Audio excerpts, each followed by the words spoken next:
अस्सलाम वालेकुम नाज़रीन, मैं हूं आपका मेज़बान और अब्बास और आप देख रहे हैं प्रोग्राम आखिर क्यों। 1 करोड़ नौकरियां देंगे, कई घर बनाएंगे, मुफ्त बिजली देंगे। ये वो दावे और वादे होते हैं सियासतदानों के, हमारे हुक्मरानों के, अवाम के साथ, जो आज तक वादे पूरे नहीं हुए। महंगाई की जो शरह बुलंद तरीन सतह पर पहुँच चुकी है, कारोबार तबाह होकर रह गए हैं। तमाम हमारी जितनी भी अवाम है इस हवाले से बेहद परेशान है। आखिर क्यों जो हमारे हुक्मरान हैं ऐसे वादे कर देते हैं जिन्हें पूरा करने की उनकी कैपेबिलिटी नहीं होती, मगर फिर भी ये वादे दावे, अब जिस तरह इलेक्शंस करीब हैं तो बहुत वादे दावे इस हवाले से किए जा रहे हैं। शहरियों से जानेंगे मौजूदा इलेक्शन से क्या उनकी तवक्कुआत हैं और इलेक्शन के बाद का जो सिनेरियो होगा क्या नज़र आता है उन्हें। नाज़रीन, आप जिस तरह बात कर रहे हैं हम मौजूदा हालात के हवाले से, महंगाई के हवाले से, तो इस तमाम तरसूर हाल में तमाम कारोबार के जो इस वक्त सर्कमस्टांसेस हैं तबाह होकर रह गए हैं। स्पेशली जो होटल का कारोबार है वो गैस के बिलों की वजह से, बिजली के बिलों की वजह से और आटा दाल चीनी जहाँ सब कुछ महंगी हो चुकी है, तो ये कारोबार बहुत ज़्यादा इस वक्त मुतासिर हो चुके हैं। जितने दुकानदार हैं फरियाद कर रहे हैं हुकूमत से, हमारे हुक्मरानों से कि महंगाई की शरह जो है कम किया जाए उसे। दुकानदार हमारे साथ मौजूद भी हैं, बात करते हैं। अस्सलाम वालेकुम। वालेकुम सलाम। क्या हाल है? अल्लाह का शुक्र। ठीक। कैसा चल रहा है कारोबार? कारोबार बिल्कुल कम में, महंगाई बहुत है। ठीक है, अखराजात पूरे नहीं होते, 1400 दिहाड़ी लेते हैं, शाम को ख़त्म हो जाती है। 1400 रुपये मतलब दिहाड़ी जो मिल रही है गुजारा नहीं हो रहा। उस पर गुजारा नहीं हो रहा। और जिस तरह अभी हालात हैं, गैस जो है नायाब हो चुकी है, गैस भी महंगी है, आटा भी महंगा, हर चीज़ महंगी है। हुकूमत से दरख्वास्त है बिल्कुल कम हो जाए महंगाई। जो हालात हैं, जिस तरह अभी इलेक्शंस भी करीब हैं, तो क्या लगता है आपको कि इलेक्शंस के बाद कोई बेहतरी होती नज़र आती है आपको? मुझे मुश्किल है। इलेक्शंस के बाद भी ये चीज़ें वैसी नहीं, रहेंगी? वैसी रहेंगी। और हुक्मरानों से कोई उम्मीद बाकी हो? उम्मीद कुछ भी नहीं है। सारे सबको आजमा लिया। सबको आजमाया है, हर कहीं अपने बारे सोचता है, गरीब के बारे कुछ भी नहीं सोचता। कितना ये टैक्स का पैसा वसूल किया जाता है आपका बिजली गैस के बिलों की सूरत में और दीगर सूरत में, ये टैक्स का पैसा लगता कहाँ? ये हुकूमत आप खुद खाती है, हमारे गरीबों के लिए कुछ भी नहीं सोचती। ये हुकूमत की दरख्वास्त है जो भी हो ना, महंगाई कम की जाए, गरीबों का भला हो, हर चीज़ अपने साथ होती है। और मौजूदा महंगाई ने जितना परेशान करके रखा है, ऐसे ज़िंदगी में पहले कभी हालात देखे? नहीं, कभी भी नहीं देखा। सुन सकते हैं कि अभी जो मौजूदा हालात हैं, स्पेशली जो मजदूर तबका है जो होटल्स पर काम करता है, जितनी भी दिहाड़ी मिल जाए, मगर उस दिहाड़ी में जहाँ 150 रुपये जो आटे का रेट है, इसके साथ साथ दाल और रोटी खाना उनके लिए बहुत ज़्यादा मुश्किल है। जहाँ 2 वक्त की रोटी पहले आम मजदूर अफराद खा सकते थे, वहाँ पर 1 वक्त की भी जो रोटी है नायाब हो चुकी है। मज़ीद भी शहरी मौजूद हैं, बात करते हैं, जानते हैं। अस्सलाम वालेकुम। वालेकुम अस्सलाम। भाईजान क्या हाल है? अल्लाह का शुक्र है जी, आप सुनो। तबीयत कैसी है? जी अल्लाह का शुक्र। कैसे चल रहे हैं हालात कारोबार? कारोबार बिल्कुल हालात डाउन है। हालात वैसे है ही नहीं कि जैसे आज से 15-20 साल पहले थे। ठीक है, और जिस जो हालात जा रहे हैं, जो हमारे हुक्मरान हैं, जो आए हैं, जो जाएंगे, जो आएंगे, ये 40 साल तक इंसान नहीं बन सकते। आपने अब तक कितनी हुकूमतें जो ऐसी हैं देखी हैं अपनी पूरी ज़िंदगी में? मैंने तकरीबन सबको आजमा के देखा है, कोई भी इस काबिल नहीं है कि अब भी जो आएगा वो भी इस काबिल नहीं है कि हमारी आवाम को कोई रिलीफ दे सके। उसकी अपनी काबिलियत नहीं है। ठीक है, वैसे तो अमूमन हम देखते थे जब इलेक्शंस करीब होते थे तो इलेक्शंस करीब आते ही महंगाई की शरह कम हो जाती थी। हुक्मरान जो हैं जितने मैक्सिमम रिलीफ अगर दे सकते थे लोगों को देते थे, मगर अब तो वो रिलीफ भी नज़र नहीं आ रहा। सर रिलीफ कैसे नज़र आएगा? हमारे से छीन के हमें रिलीफ देते हैं, अपने घर से तो कोई नहीं देता। कौन है जो अपने घर से उठा के गरीब को दे? कोई भी एक अमीर आदमी, सियासतदान को ले लो, सियासतदान के बच्चों को देख लो, बाहर मुल्क हैं, हमारे बच्चे देखो मजदूरी कर रहे हैं, ऐसे ही है। ठीक है, अगर ये आ भी जाएं, ये जितनी खर्चा हो रहा है अब इलेक्शन पे होगा, कौन जिम्मेदार है? सीट तो उसी को मिली है जो तय हुई पड़ी है। ये तो हो ही नहीं सकता कि ईमानदारी से कोई आ जाए। ये हमारे 30 साल तक कोई आ नहीं सकता ईमानदारी से। जो भी आएगा सब मिली भगत से आएगा, उसका पहले तयशुदा है कि सबको आजमा लिए, सबको आजमाने के मैं कैसे आजमाएंगे? जब बंदा आता ही इस तरह है कि उसको पहले सेलेक्ट किया जाता है, नीचे से सारी बुनियादें खराब हैं, तो बंदा ईमानदारी से कैसे आएगा? जब ईमानदारी से बंदा नहीं आएगा तो काम कैसे मुल्क का ठीक होगा? कौन करेगा? अभी आपको जितने भी मौजूदा सारे जितने भी हुक्मरान अगर हो गए, अब इलेक्शंस के बाद जो एक इस्टेब्लिश हुकूमत बनेगी, स्टेबल हुकूमत होगी, क्योंकि अभी पॉलिटिकली भी बड़ी अनस्टेबिलिटी रही, उससे भी आपको तवक्कुआत नहीं है कि वो मुल्क के हालात को कुछ बेहतर कर सकेगी? जीरो रिजल्ट होगा, जीरो। आज से देखो, अब जितनी महंगाई होगी, इलेक्शन में खर्चा होगा, वो हम आवाम पे डलेगा। ठीक है, हमारे टैक्स का पैसा है। ठीक है, कौन आएगा? ईमानदार कौन है इस मुल्क में? कौन ईमानदार है? बता दें किसी सियासतदान को सही प्रॉपर अगर इंसाफ दिया हो किसी गरीब को दिया हो, अमीर आदमी का और इंसाफ है, गरीब का और है। जब तक पहले ये निज़ाम बेहतर नहीं होगा कोई भी कुछ नहीं कर सकता। और इदारों में भी अगर हम बात करें, गरीब आदमी जब किसी इदारे में जाता है तो देख कर ही उसे उस हिसाब से ही डील किया जाता है। और काम की भी अगर हम बात करें तो काम करना भी इस हवाले से कितना गरीब अफराद के लिए, आम शहरी के लिए इदारों में मुश्किल हो जाता है। सर हमारे लिए सबसे ज़्यादा मुश्किल है जब हम जाते हैं ना, हमारी सुनवाई कोई नहीं होता, कोई भी सुनवाई नहीं करता जब तक हमारे साथ कोई बड़ा नहीं जाएगा, कोई ईमानदार नहीं जाएगा, शरीफ आदमी को लाइन में लगाएगा। एक प्रोटोकॉल जिसका होगा उसको आएगा, फ़ौरन आगे सीट पे चला जाएगा, गेट खुल जाएगा, अफसर भी उठ के आ जाएगा उसके लिए। हमारे लिए अफसर छोड़, हमारे लिए चपरासी उठ के नहीं आएगा। हम आम शहरी है ना, हर किसी के लिए अलग है। काम क्या है आपका? मेरा काम बेसिकल दूध दही का है। अच्छा, दूध दही का काम है। जी जी। और तकरीबन 1-1.5 साल में इसकी कीमतें कितनी बढ़ चुकी हैं? तकरीबन जी पहले जो दूध आता ना उस टाइम आता था 80-90 रुपये, ठीक। आजकल दूध आ रहा है 130-40 रुपये किलो। महंगा होने की वजह से, क्योंकि ये तो बुनियादी ज़रूरत है कि ये भी लोगों ने कम किया लेना। सर ये हालात पैदा कौन करता है? ये सियासतदान ना करें, ये खाद सस्ती करें, बिजली सस्ती करें, चीज़ें सस्ती, महंगाई हो ही नहीं सकती। ठीक है। कैसी होगी महंगाई? वादे दावे, कभी नौकरियों का वादा, कभी बिजली मुफ्त करने का वादा, और जितने भी वादे दावे आज तक पूरी ज़िंदगी में आपने जितने भी सियासतदानों के सुने, कभी ऐसा लगा है कि किसी सियासतदान ने अपना वादा पूरा किया? किसी ने भी आज तक नहीं किया, ना करेंगे इंशाअल्लाह। इनकी औकात नहीं है, ये करेंगे। कोई भी सियासतदान नहीं कर सकता क्योंकि पीछे से मजबूर है, ये वो कैसे करेंगे? सुन सकते हैं नाज़रीन, जो हालात हैं इस वक्त, मौजूदा हालात आप ऐसे देखें कि होटल्स जो हैं यहाँ पर तकरीबन खाली पड़ी हैं। जो शहरी हैं, गाहक हैं, ना होने के बराबर हैं, क्योंकि एक वक्त की रोटी पूरी करना जहाँ पर बहुत ज़्यादा इस हवाले से मुश्किल हो चुकी है। और जो शहरी हैं टोटली मायूस दिखाई देते हैं हमारे सियासतदानों से।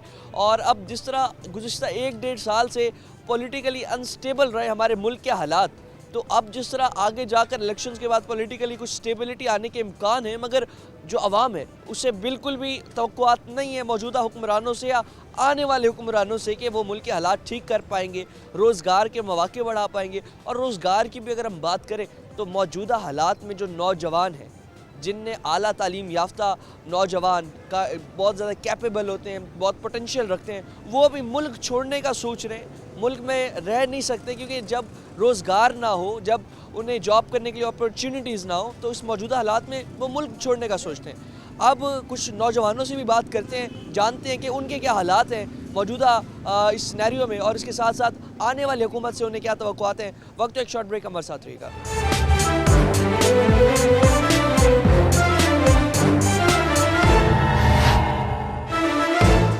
वेलकम बैक नाज़रीन। अभी जिस तरह बात कर रहे थे मौजूदा हालात के हवाले से, कुछ नौजवान मौजूद हैं हमारे साथ। ये वो नौजवान हैं जिनने 16 साल तालीम मुकम्मल की हुई होती है, आला तालीम याफ्ता होते हैं, कई लाखों रुपए इनके वालिदैन लगा देते हैं इनकी तालीम पर, इनकी पढ़ाई पर, मगर at the end of the result ये होता है कि इतनी तालीम हासिल करने के बाद जब किसी दफ्तर में जाते हैं, सरकारी दफ्तर में, तो जो नौकरियाँ हैं ना होने के बराबर होती हैं। 20-20, 25-25 हज़ार रुपये इन नौजवानों को रखा जाता है। मिनिमम उजरत जो हमारी सरकार कहती है एक मज़दूर की 32,000 है, तो वहीं तालीम याफ्ता 16 साल जिसने तालीम हासिल की है उसकी उजरत 20 से 25 हज़ार। और इसके साथ साथ और बड़ा जुल्म ये है कि जो ये नौजवान होते हैं 20-25 हज़ार पर भी नौकरी करने पर मजबूर होते हैं। जो हालात हैं, मुल्क के हालात हैं, इन्हीं से मज़ीद जानते हैं, इन्हीं से पूछते हैं क्या अब इनके हालात चल रहे हैं, आने वाली हुकूमतें जो है उनसे इनकी क्या तवक्कुआत हैं। अस्सलाम वालेकुम। वालेकुम सलाम। वजन क्या हाल है? अल्हम्दुलिल्लाह हैसियत कैसी है? ठीक है, अल्लाह का शुक्र। जिस तरह भी बात कर रहे हैं मौजूदा हालात के हवाले से, तो इलेक्शंस करीब हैं, पॉलिटिकली जो अनस्टेबिलिटी रही मुल्क में, आगे स्टेबिलिटी आने के इम्कान है, तो क्या लगता है नौजवान कहाँ स्टैंड करेंगे? मुझे नहीं लगता कि इलेक्शन के बाद जो है वो स्टेबिलिटी आएगी, क्योंकि आवाम का जो पैसा है, जो टैक्सेस हम लोग दे रहे, ठीक है, इन्होंने आवाम से ही निकालना है। अभी हमारे ऊपर एक बहरान और आने वाला है। एक तो पहले हम लोग जो हमारे वालिदैन ने हमारे ऊपर पैसे लगाए हुए, ठीक है, मैं ग्रेजुएट हूँ, ठीक है, मैं नौकरी के लिए तलाश में हूँ, लेकिन मुझे नौकरी मिलती है 15,000, 20,000, 25,000। मुझे बताएं जो मेरे वालिदैन ने इतना पैसा लगाया है, ठीक है, उसमें मैं क्या करूँगा? ऊपर से जो हालात हैं, आप आटा देख लें, घी देख लें, रोना आता है। सरकार कहती है कि 32,000 रुपये उजरत जो है मिनिमम मज़दूर की होगी। नौजवान जब डिग्री करके निकलते हैं, आप जैसे बासलीयत नौजवान, तो कितनी उजरत पे उन्हें रखा जाता है? तकरीबन कोई यही 25,000, 30,000 इस पे रखा जाता है कि आप यही जॉब है आपकी। जबकि हुकूमत जो है वो ऐलान करती है 32,000 का, देती वो 20,000 है, 18,000 है, बस नाम के चर्चे हैं अपने। हुकूमत कुछ भी नहीं कर रही, हर बंदा अपने खाने के चक्कर में लगा हुआ है। और नौजवानों के साथ जो वादे दावे होते हैं, स्पेशली नौकरियों का, रोज़गार के मौके बढ़ाने का, कई कामयाब नौजवान स्कीमें चला दी जाती हैं, कभी फ़ायदा हुआ उन चीज़ों का? कभी कोई फ़ायदा नहीं हुआ आज तक। हर बंदा रोल रहा है, हम खुद रोल रहे हैं, कोई स्कीम नहीं मिली। जो स्कीम मिलती है उसमें हमें धोखा ही मिलता है। आटा दिया और वो आटा ऐसा था कि ना खाने वाला, उसे खा के हमारे अंदर और बीमारियां पैदा हो गई हैं। अब रिलीफ जो है गवर्नमेंट का वो भी ऐसा है कि भाई उसे मजीद आपको जहमत उठानी। सर देखिए ना, रिलीफ देने का फ़ायदा ही कोई नहीं है। एक तरफ ये रिलीफ देते हैं और दूसरी तरफ ये हमारी जान निकाल लेते हैं। बिजली के बिल उठा के आप देख लें, ठीक है, तकरीबन आज कोई अच्छे खासी यूनिट उसमें बढ़ाए हुए इन्होंने हर बिल के ऊपर। आप सुई गैस का भी देख लें, सुई गैस में भी इन्होंने बढ़ा दिए, 4-4 हज़ार रुपये लगा दिए इन्होंने। लोगों के घर के बिल, मेरा 11,000 रुपये का बिल आया हुआ है, मैं कहाँ से भरूँ? टैक्स वसूल कर रहे हैं आपसे इतना बिलों की एवज़, और उसके साथ साथ जितना भी आप टैक्स देते हैं, टैक्स लगता कहाँ है? ये इन पे लगता है, इनकी आशाइशों पे लगता है, इनके प्रोटोकॉल पे लगता है टैक्स। ये इनकी जो गाड़ियाँ फिर रही होती हैं, ये जो हुकूमत की गाड़ियाँ हैं, प्रोटोकॉल है, ये डीजल पेट्रोल सारा इन पे लग रहा है, हमारे पे कहाँ जा रहा है? ये तो हम नौजवान जो हैं जितने परेशान हैं मौजूदा हालात में, आने वाली स्टेबिलिटी, पॉलिटिकल स्टेबिलिटी के बाद भी आपको कोई इम्कान नहीं नजर आ रहा? मुझे तो कोई इम्कान नज़र नहीं आ रहा। ऐसा कोई कुछ भी नहीं होगा, ये सब धोखा है और दिखावा है। आवाम को इस टाइम जो है वो एक पागल बनाया जा रहा है कि भाई ये लालच दी जा रही है कि ये इलेक्शन जो हो रहे हैं, इसके बाद आवाम इससे ज़्यादा रोलने वाली है। अभी जो मौजूदा हालात हैं इसमें आप कितना ज़रूरी समझते हैं जो यंगस्टर नौजवान सियासतदानों का सामने आना, कितना ज़रूरी समझते हैं मौजूदा हालात में? क्योंकि नौजवान ही नौजवान के मसाइल समझते हैं, तो कितना ज़रूरी समझते हैं? ज़रूरी तो बहुत है कि जो नौजवान है वो आ जाए, लेकिन आजकल नौजवान जो है वो इनकी आशाइशों की वजह से वो इतना मजबूर हो गया, वो इतना मकरूज हो गया है कि वो बेचारा आने के बाद करेगा क्या? मुझे बताएं ना कि ईमानदारी तो है ही नहीं पूरे मुल्क में आप सोचते हैं ईमानदारी नहीं है। इदारे सारे में? चोर ढके बैठे हुए हैं, सब अपने अपने पेट भरने के लिए बैठे कि मेरा पेट भरे, मुझे प्रोटोकॉल मिले। आज इतने लड़के हैं कि लाइनें लगी हुई हैं, नौकरियां नहीं हैं, मास्टर्स किए हुए। सुन सकते हैं आप कि जिस तरह से भाई हमारे साथ मौजूद हैं, इनने भी मास्टर जो है ग्रेजुएशन इतने अपनी पूरी की, और भी इस वाले से शहरी मौजूद हैं, इनसे भी जानते हैं, नौजवान हैं ये भी, पूछते हैं हालात इनके और आने वाली गवर्नमेंट से क्या तवक्कुआत है नौजवानों को। स्पेशली जितनी भी हमारी सियासी जमातें हैं सबसे ज़्यादा वादा दावा करती हैं कि नौजवान क़यादत को आगे लाया जाएगा, मगर अभी जब पार्टी की टिकट तकसीम की बारी आई तो वही नौजवान जो कि दिन रात पार्टी के लिए मेहनत करते थे उन्हें साइड लाइन कर दिया जाता है। उन्हें कोई जो पार्टी एतमाद नहीं करती नौजवानों पर, हमारे लोग भी इस हवाले से वो भी एतमाद नहीं करते। जब सियासत में अगर आज़ाद हैसियत से भी लड़े, मज़ीद भी नौजवान मौजूद हैं, इनसे भी बात करते हैं, जानते हैं इनके हालात क्या हैं और आने वाली गवर्नमेंट जो है उनसे इन्हें क्या उम्मीदें हैं, बात करते हैं। अस्सलाम वालेकुम। वालेकुम सलाम। क्या हाल है? अल्हम्दुलिल्लाह, तबीयत सेहत कैसी है? शुक्र है अल्लाह का। अभी जिस तरह बात कर रहे हैं मौजूदा हालात में जितने भी नौजवान हो तालीम हासिल करें, हासिल करने के बाद नौकरियों का क्या स्टेटस है? नौकरियां इदारों में हैं भी सही या फिर इसी तरह जाकर हर इदारे में आपको भटकना पड़ता है? सर हमने तो कभी नौकरी ढूंढी नहीं। मेरी दुकान है मुल्तान एमडी चौक पे, ठीक है। और पहले सेल हमारी होती 10,000 15,000, उनमें से भी कुछ ना कुछ बचा लेते थे। अब भी हमारी सेल चाहे 45-50 हज़ार भी होना, जितना करियाना स्टोर का सामान होता है, घी एल, वो सब लेवल हो जाता है। कोई समझ नहीं आती क्या करें, कहाँ जाएं, कोई समझ नहीं आ रही। बिजलियों के बिल इतना आ रहे हैं, गैस के बिल इतना, हालांकि घर में एक चूल्हा जलता है, 22,000 25,000 बिल आ रहा है। कोई समझ नहीं आती क्या करें हम। तो अभी जो हालात हैं इसमें कारोबार चलाना कितना मुश्किल है, और अगर ये हालात रहे तो क्या कारोबार चल पाएगा? सर किसी का काम नहीं है इस दिनों में काम चलाना। कोई के लोग हैं जो बर्दाश्त कर रहे हैं, सिलसिला चल रहा है, लेकिन समझ नहीं आता कि क्या करें क्या ना करें।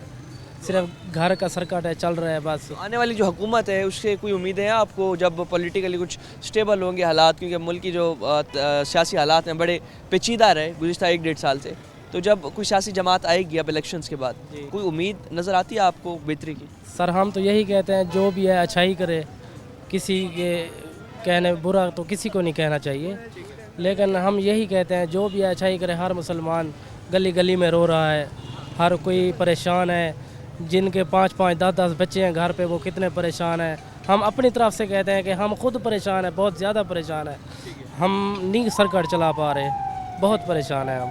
सुन सकते हैं नाज़रीन, एक तो जो नौकरियां हैं वो ना होने के बराबर है। मुल्क में जो नौकरियां हैं, नौजवान जो हैं इस हवाले से दर दर की ठोकरें खाते हैं। हर दफ्तर में, हर सरकारी दफ्तर में, निजी दफ्तर में जाके अपनी सीवीज़ ड्रॉप करते हैं ताकि कहीं से कोई रोज़गार के मौके उनके लिए बन जाएं।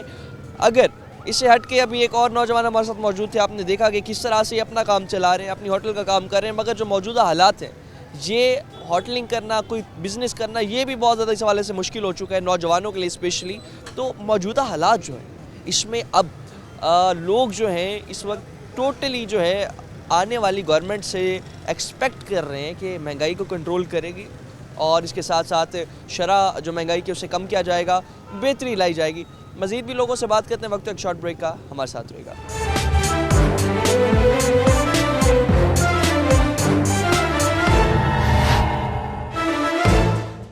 वेलकम बैक नाज़रीन। नौजवानों से भी आपको बात करवाई, दिहाड़ीदार तबका जो है उनसे भी बात करवाई, होटल के जो मालिकान हैं उनसे भी बात करवाई, रिक्शा ड्राइवर से अब आपकी बात करवाते हैं, सुनाते हैं इनके हालात, इनके क्या हालात हैं मौजूदा जो है। सर्दियाँ जिस तरह बढ़ जाती हैं तो रिक्शा बहुत कम चलता है, लोग सफ़र बहुत कम करते हैं। और दूसरा पेट्रोल जो है तकरीबन पिछले 1-1.5 साल में जो पेट्रोल की कीमतों को पर लगे, जहाँ पर पेट्रोल अगर 10 रुपये कम किया जाता था तो वहीं 40 रुपये बढ़ा दिया जाता था। इस हवाले से रिक्शा ड्राइवर्स कितना परेशान हुए। और जिस तरह अभी सर्दियाँ हैं तो ये जो ऑटो रिक्शे होते हैं ये LPG पे चलते हैं। LPG भी बहुत इस वक्त जो है ब्लैक में भी फ़रोख्त हो रही है। पूरे शहर में अगर आप करें देखें तो शॉर्ट कर दी जाती है LPG। जिस तरह सर्दियाँ पड़ेंगी LPG शॉर्ट होगी और इदारे इस हवाले से सिर्फ़ और सिर्फ खामोश तमाशाई होते हैं। आखिर क्यों ये निज़ाम नहीं बदला जाता, आखिर क्यों आवाम के साथ जो जुल्म हो रहा है उसे नहीं रोका जाता। खैर रिक्शा ड्राइवर से बात करते हैं, इनसे भी जानते हैं इनके। अस्सलाम वालेकुम। वालेकुम सलाम। क्या हाल है?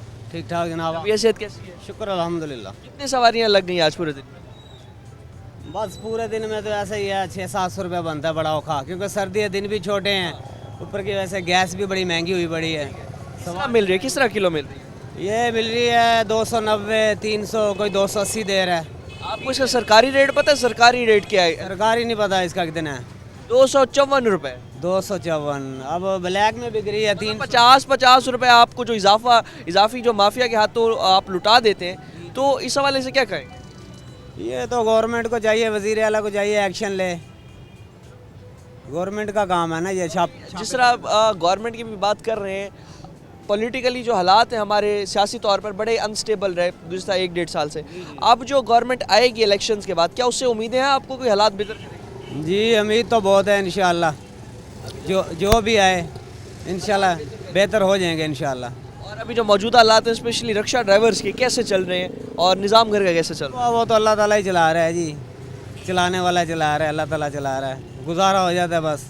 क्या करें, अब महंगाई का मुकाबला कर रहे हैं। सुन सकते हैं नाज़रीन, जिस तरह जो भी ये हालात हैं, इन हालात में जितने भी ये रिक्शा ड्राइवर्स हैं कितने परेशान हैं। और शहरी भी मौजूद हैं। अस्सलाम वालेकुम। वालेकुम भाईजान क्या हाल है? ठीक, तबीयत सेहत कैसी है? शुक्र क्या काम है अपना? रिक्शा है वो खड़ा है। अच्छा, आपका भी रिक्शा है? हाँ, तो अभी रिक्शा, सर्दियाँ इतनी है, रिक्शे का काम चल नहीं रहा, कितना बन जाता है दिन का? बस 600-700 बन जाता है, 300-400 की गैस, 400-500, 300-400 हमें भी बच जाता है। ठीक है। और गैस वैसे ही जिस तरह सर्दियाँ बढ़ती जा गैस रही का तो रेट इन्होंने बढ़ा दिया है, कुछ समझ नहीं आ रही। 300 दुकान पे अपना रेट, अपना रेट है, कोई 280 दे रहा है, कोई 300 दे रहा है, कोई पूछने वाला है नहीं। सरकारी रेट पता है आपको कितना? नहीं, कोई पता नहीं है मुझे। तकरीबन 250 रुपये इसका सरकारी, 254 रुपये। कौन पूछे इसे? देखो ना आप, चलो स्लेटों पे लिखा हुआ है, कहीं चलो पता कर लो। और ये सरकारी रेट बस समझे सिर्फ सरकार के कागजात तक ही है। हाँ, इदारे इस हवाले से कोई चेक एंड बैलेंस नहीं, वो जो चेकिंग भी करते हैं वो मंथली लेके बस वो वापस चले जाते हैं। कि कई हमारे सामने उन्होंने वो दुकानदारों को उठाया है, उधर पैसे लेके बस चालान बना दिया, बस छुट्टी, बस ख़त्म। ये कोई सख्ती है ही नहीं। और इस हवाले से जिस तरह भी बात कर रहे हैं, LPG भी बहुत महंगी हो चुकी है, काम भी बहुत इस हवाले से परेशान कुन है। महंगाई से कितना परेशान है? नहीं, वो तो बहुत ज़्यादा है, क्या करें, बस मजदूरी 700-800 में एक दिन का गुजारा कर। भाई बस ये तो बात पूछ ना, बस चल रहा है, बस अल्लाह का निज़ाम है जो दे रहा है। कोई बेहतरी की उम्मीद लगती है आपको? इन्हीं हुकूमत आए तो गई बेहतरी। देखो ना, आपत्ति लड़ रहे हैं, कोई इलेक्शन होंगे, जो ये सेटअप होगा, कोई ना कोई आए तो गई बेहतरी आएगी। हाँ, और मतलब आपको यही लग रहा है कि ये जो आने वाला दौर है इसमें जो हुक्मरान है आपस की जंगें छोड़कर आवाम का सोचे फिर ही कोई बेहतर हाँ बेहतरी फिर आएगी, ऐसे तो नहीं आएगी। ऐसे बेहतरी नहीं ऐसे तो आप देख लो ना, एक दूसरे को अदालतों में कटारे में ला के खड़े हैं, कोई छोड़ेंगे तो आगे को निज़ाम चलेगा। जो एक बैठता है उसकी टांग खींच लेते हैं, जो बैठेगा कोई आवाम की भी सुनेगा, वो पहले अपनी अदालतों के चक्कर में फिर रहा है, हमारी कौन सुने। तो अभी जो मौजूदा हालात हैं क्या ऐसे हालात पूरी ज़िंदगी में आपने कभी पहले देखे? नहीं देखे। कितने साल से ये रिक्शा चला रहे हैं? मैं तो वैसे 7-8 महीने से चला रहा हूँ। अच्छा, इससे पहले क्या काम था? पहले खेती बाड़ी थी, जिम्मेदार थे, लेकिन वो भी खाद जो आ रही है डीएपी, वो भी मिलावट है, वो गवारा को डीएपी बना के रंग करके वो दे रहे हैं, आगे फसलें भी नहीं हो रही, क्या करें हम। और इस हवाले से भी कोई इदारा चेक नहीं कोई ब्लैक में भी बड़ी ब्लैक में तो फिर कोई पूछताछ ही नहीं है ना।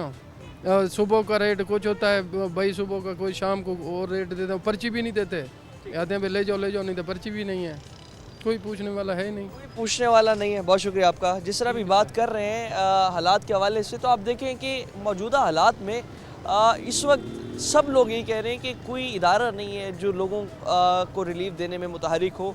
जिस तरह भी एलपीजी की भी बात कर रहे थे तो वहाँ पर भी ओवर चार्जिंग है।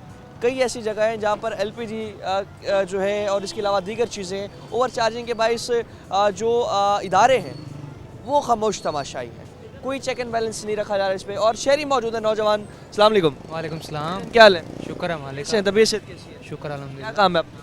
अपना फ्रूट का काम है। अच्छा, फ्रूट का काम है। कैसा चल रहा है? बस महंगाई है, क्या करें, कस्टमर आते भी नहीं है, आता है कोई तो फिर वो रेट देख के रुक जाता है, नहीं चला जाएगा आगे। तो अपना पढ़ाई वगैरह कोई तालीम वगैरह? हाँ मैट्रिक तक की थी। अच्छा, उसके बाद फिर हालात देखे और कहा कि भाई इस कारोबार में लग गए थे वालिद के साथ। अच्छा, कारोबार में ही। जी।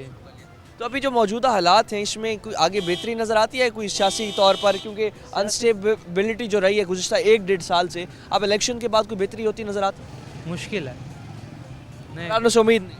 नहीं उम्मीद ही नहीं है, जिससे है तो फिर आपको पता है। तो अभी फ्रूट्स जो हैं इनकी कीमतों को भी बड़े पर लग गए हैं, किस तरह हो गए हैं इनका सेब पर? 280 रुपये किलो है सेब। 180 रुपये जी। और इस हवाले से फिर अपना ख़रीदार जो है मार्केट में वो फिर वो क्या रेट देखेगा, 280 को बताएंगे उसने रुकना है तो मुश्किल से ही रुकेगा ना। इसके बाद क्या करे, अब दिहाड़ीदार बंदा 1000 रुपये दिहाड़ी है उसकी, वो 280 रुपये किलो सेब कैसे खाएगा। इनमें कितना तकरीबन सेल हो जाती है, अपना कितना बन जाता है? पहले तो अल्लाह का शुक्र है बेहतर था, अब तो तकरीबन ज़्यादा से ज़्यादा सेल भी 7000 5000 तक, कोई सेल नहीं है इसमें। 1000 1500 2000 रुपये तो घर का खर्चा है, कैसे निकालेंगे। और वो इस काम से नहीं निकल नहीं मुश्किल है। कोई अपना जिस तरह भी हालात हैं डाउन हो चुके हैं और मौजूदा हालात में आगे भी आप जिस तरह कह रहे हैं बेहतरी होती नज़र नहीं आती, तो अभी जो हालात बन चुके हैं क्या ऐसे हालात देखे थे पहले? नहीं ऐसे हालात नहीं कभी थे। अभी बहुत हालात पिछले साल चले जाओ बेहतर था माशाल्लाह। कोरोना के दौर में भी लोग कहते हैं कि बेहतर था, हाँ कोरोना का दौर भी बेहतर था। इस दौर से जी इस दौर से। सुन सकते हैं नाज़रीन, आवाम मौजूद है हमारे साथ, शहरी मौजूद हैं। यही कहना है इनका कि कोरोना का दौर जो था जिसमें लॉकडाउन लग चुका था, जिसमें जो है कारोबार इस वक्त बंद हो चुके थे, मगर उस दौर में भी हालात ठीक थे, कारोबार नहीं भी था फिर भी हालात ठीक थे। मगर अब जो हालात हैं, कोई कस्टमर नहीं है मार्केट में, कुछ हो नहीं सकता। और इसके साथ साथ जो मौजूदा महंगाई है, महंगाई ने इतना परेशान कर रखा है कि एक वक्त की रोटी जो है खाना मुश्किल है। और मौजूदा हालात में आने वाले हुक्मरानों से उम्मीद नहीं है आवाम को, उनका यही कहना है इन सबको आजमा चुके हैं, मगर फिर भी हालात बेहतरी की उम्मीद हमें सिर्फ अल्लाह की ज़ात से है। और इस वक्त जितने भी हुक्मरान हैं ये अगर ज़ाती जंगें छोड़कर आवाम का सोच लें, और इस वक्त ज़रूरत भी है, क्योंकि आप देखें कि एक रिक्शा ड्राइवर जिसे भी हमने बात की, अगर वो 700 रुपये एक दिन का कमाए तो 2 किलो आटा भी वो पूरा नहीं कर सकता। 2 किलो आटा वो पूरा करेगा, उसके साथ कुछ चीज़ घी लगेगा, दाल, चूल्हा, गैस, सब कुछ मैनेज करना, एक वक्त की रोटी खाना भी मुश्किल हो जाएगा।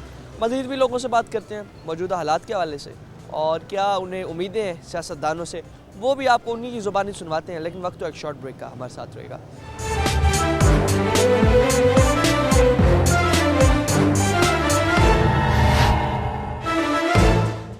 वेलकम बैक नाज़रीन। हालात सुने आपने लोगों की ज़बानी कि किस तरह गुर्बत की चक्की तले पिसी आवाम एक वक्त की रोटी खाने के लिए भी बहुत ज़्यादा परेशान है। एक वक्त की रोटी मैसर करना, बच्चों का पेट पालना बहुत ज़्यादा इस हवाले से मुश्किल हो चुका है। मज़ीद शहरी भी मौजूद हैं, इनसे भी बात करते हैं। अस्सलाम वालेकुम। वालेकुम अस्सलाम। क्या हाल है, कैसे हैं आप? शुक्र अल्लाह पाक। अल्लाह कैसे हैं हालात? का हालात तो बहुत ज़्यादा ख़राब हैं। क्या वजह समझते हैं जो हालात हैं, मौजूदा हालात हैं, ख़राब तर होते जा रहे हैं, क्या वजह है इसकी? इसकी तो बेसिकली दो वजूहात हैं। एक है ये कि हमारा निज़ाम जो है वो बेसिकली करप्ट है, और उसके साथ दूसरा मुंसलिक ये है कि हमारा माशरा भी करप्ट है। हमारा निज़ाम इस तरह से करप्ट है कि आप ये देखें कि भी ये जो जितनी फैक्ट्री मिल ऑनर्स हैं ये कौन है? ये वही सियासतदान हैं जो हम मुंतखब करते हैं। ये शुगर मिल जो मालकान हैं, माफियाज हैं, आप इनको देख लें, आप फ्लोर मिल्स मालकान को देख लें, ठीक है। ये जो भी सियासतदान होंगे उनके जो है वो कारोबार हैं। अच्छा, मुझे ये एक चीज़ समझ नहीं आती, हमारे मुल्क में हम ऐसे मुंतखब नुमाइंदे करते हैं जिनके कारोबार हैं, जिनके स्टेक्स हैं इन कारोबार में, ठीक है। वो इंटरेस्ट का उनका कॉन्फ्लिक्ट ऑफ इंटरेस्ट है कि भी अब वो आवाम के लिए क्या सोचेंगे। एक आप बात कर रहे हैं जितना भी हमारे ये अशराफियाँ हैं, जितने भी लोग हैं, और स्पेशली इसमें माफिया का आपने लफ्ज़ इस्तेमाल। नहीं, मैं ये कह रहा हूँ हमारे सियासतदान जिन्होंने अपनी आवाम को जो है सहूलियात देनी है, जिन्होंने इस मुल्क के लिए इस गरीब, देखें आपकी जो है जो पॉपुलेशन है उसमें से सिर्फ 5 से 6% लोग ऐसे हैं जो ज़िंदगी गुजार रहे हैं। बाकी 95% जो लोग हैं वो ज़िंदगी नहीं गुजार रहे, वो जलील हो रहे हैं, ठीक है। और वो जो 5% लोग हैं वही फैसले कर रहे हैं अवाम की किस्मत का, वही। अच्छा, वो जो 5% है वो हमारे मुंतखब नुमाइंदे हैं जो ऐवान बाला में बैठ के, ऐवान कौमी असम्बली में बैठ के, जो सेनेट में बैठ के जो हमारे लिए पॉलिसियाँ बनाते हैं, हमारे लिए चीज़ें बनाते हैं। अब आप देख लें, एक सियासतदान है उसकी 5 शुगर मिले हैं, एक सियासतदान है जिनका अंडों का कारोबार है, उनका जो है मुर्गियों का ब्लैर गोश्त का काम है। क्या वो मुझे बताएं कि वो अपने बेनिफिट को देख के वो चीज़ें सस्ती करेंगे? वो पॉलिसियाँ ऐसी बनाते हैं जिससे उनको बेनिफिट्स हो। अभी पीछे आप कहने का मकसद ये है कि जो माफिया हम कहते हैं, माफिया है, ये खुद माफिया हैं। ये बेसिकली जो हम मुंतखब करते हैं अपने नुमाइंदे, ये अपने कारोबार को देख के, उनको सामने रख के ये जो फैसले करते हैं कि भी ये हम बेसिकली दिखाने के लिए अवाम के लिए फ़ायदा कर रहे होते हैं। ये अवाम के लिए कुछ भी नहीं कर रहे होते, ये बेसिकली अपनी वेल्थ, अपनी दौलत को डबल ट्रिपल कर रहे होते हैं ऐवान में बैठ के। अब आप ये बताएं, एक जो नुमाइंदा है आपका कौमी असम्बली का, 20 से 25 करोड़ रुपए वो इन्वेस्ट करके इलेक्शन जीत के जाता है, वो फिर 20-25 करोड़ कहाँ से निकालेगा? वो 20-25 करोड़ नहीं, इससे भी ज़्यादा कमाएगा, और वो आवाम हमारा टैक्स का पैसा जो हम जो है टैक्स देते हैं, वो पैसा जाके जो है ना वो अपनी जेबों में भरते हैं। जिस तरह आप कह रहे हैं कि 20-25 करोड़ लगाकर इलेक्शन जीत जाते हैं, सारा माफिया ये खुद हुक्मरान है, निज़ाम में बेहतरी कैसे? अगर हम लोग जो है हम भी इन पे एतमाद करें, इन्हीं को ही बार बार ला रहे हैं। निज़ाम में बेहतरी, निज़ाम हमारा बिल्कुल जो है वो फ्लॉप हो गया है हमारा। देखें, मैं एक चीज़ समझता हूँ कि आप यूरोपियन कंट्रीज़ को देख लें, बड़ी जमहूरी मुल्कों में देख लें, वहाँ पे जो सियासत करते हैं उनके कोई कारोबार नहीं है, उनका कोई नहीं है इंटरेस्ट, कारोबार उनके नहीं है। वो सियासत करते हैं, मुल्क के लिए फ़ैसले करते हैं, मुल्क की अवाम के लिए फ़ैसले करते हैं। हमारे जितने भी सियासतदान हैं उनको चेक करें, आप उठा लें, जितने भी ख़ानदान सियासत कर रहे हैं, वो शुगर मिल माफिया है, वो जो आपका मुख्तलिफ़ किस्म के बिज़नेस करते हैं। लेकिन इसमें कसूर हमारा, आप नहीं समझते कि हम लोग गरीब आवाम को आगे नहीं आने देते? वही मैं कह रहा था। दूसरा, फिर हमारा माशरा करप्ट है, हम बाज़ाते कौम भी करप्ट हैं। मिसाल के तौर पे अगर एक चीज़ है, किसी को ये कंफर्म हो रहा है कि भी ये रेट बढ़ा रही है हुकूमत, तो वो हमने स्टॉक कर लिए। मेरा बिज़नेस भी नहीं है, अगर मेरे पास 20-35 लाख रुपए पड़ा है तो मैंने चीनी स्टॉक कर लेनी है, मेरा कारोबार ही नहीं है। सिर्फ क्या है कि हमने स्टॉक इसलिए करने के हमने मुनाफा कमाना है और उन गरीब लोगों से। दूसरा ये कहते हैं जी हमने अगर ये गंदम का रेट बढ़ा दिया, आटा महंगा है, 150 रुपये किलो है, ठीक है, तो भाई हमने किसान को जो है ना बेनिफिट देने के लिए रेट, भाई किसान को बेनिफिट देना है तो उसकी फसल का रेट नहीं बढ़ाना, आपने उसको बेनिफिट देना है। आप उसको खाद सस्ती दें, उसको डीजल सस्ता दें, उसको पानी की सहूलत दें। उसके जब किसान के अखराजात कम होंगे तो वो आपकी जो है प्रोडक्ट हैं, जो आपके गंदम है, चावल है, ठीक है, उसके बाद सूरजमुखी या जो भी काश्त होती है, गन्ना है, वो उसके रेट कम होंगे। जब उनके रेट कम होंगे तो आवाम को जो है 150 रुपये किलो वाला आटा है। पॉलिसीज़ बनाते हैं हुक्मरान, जिसमें कहा जाता है कि किसान को उसमें तरक्याती काम में उसे जहन में रखा जाता है, किसानों को आगे किया जाएगा, नौजवानों को आगे किया जाएगा। पॉलिसीज़ पे क्या करें? मैं देखे ना, अभी पॉलिसीज़ बन रही हैं, अभी इलेक्शन के दिन है, ठीक है, अब मंशूर आ रहे हैं पार्टियों के। आज एक पार्टी का मंशूर था कि किसानों को हम सोलर पैनल्स पे जो है ना मुंतकिल करेंगे, 12 लाख 14 लाख या जितने भी सोलर पे जो है ना वो हम ट्यूबवेल्स करेंगे, ताकि डीजल का खर्चा है किसान का कम हो, उसकी लागत कम हो और उसकी फसल अच्छी हो। लेकिन देखें ना, अब इसमें भी उनका इंटरेस्ट है। अब मैं आपको ये कह रहा हूँ, आप माशाल्लाह मीडिया वाले हैं, आप उठा के देखें, रिसर्च मारें, ये सोलर पैनल्स का काम किसका है। ये जो पॉलिसियां बनाते हैं उसमें भी अपना बेनिफिट्स देखते हैं। मतलब अगर किसी ने अगर ट्रांसपोर्ट की सर्विस बनाई तो उसमें अपना फ़ायदा सोचा। अगर किसी ने आप यहाँ पे सड़कों पुलों का काम किया है, भाई बेसिक हमें क्या चाहिए? बेसिक मुझे चाहिए, मैं गरीब बंदा हूँ, ठीक है, मेरी सैलरी 30-40 हज़ार रुपये है, मैं एट अ टाइम सेहत के ऊपर जो है ना वो अपना 5 लाख रुपए लगा के दिल का ऑपरेशन नहीं करा सकता।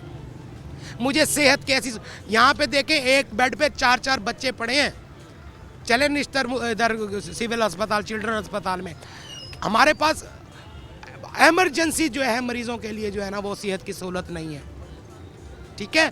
तो हमें क्या चाहिए, गरीब को क्या चाहिए? उसको सुकून हो, मेरा बच्चा अच्छे स्कूल में पढ़ रहा है, वही बच्चे जो है, अब ये स्कूल पे भी वही चीज़ें चल रही हैं। गरीब के लिए जो है वो देख लें कि भी बच्चे जो है ना सरकारी स्कूलों में पढ़ रहे हैं तो वहाँ पे तालीमी मियार ही नहीं है।